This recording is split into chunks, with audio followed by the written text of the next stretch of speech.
January 23rd, 2016. 26 inches of snow in overnight. And it's a Saturday, about 3 or 3:30. We put the chains on, took the box off the back, took the bucket off, tried to bucket a little bit, scooping it, then we put the blade on. So here he goes a-hecking.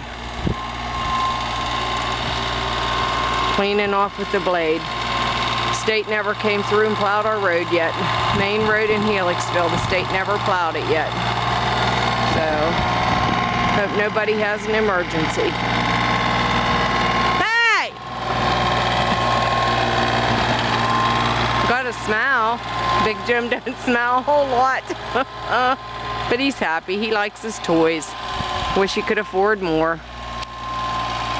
Got too cold earlier. We were out a little bit and his hands and feet were hurting, and hands were cold after about an hour, and went in, took some pills, and I told him we better come out before the blower starts and get at least some of the major pushed off, so that's what he's doing. Alrighty folks, have a safe time opening yourselves up and getting out, and safe travels when you're out and about. Take care from the Frazier's house to yours. Good day.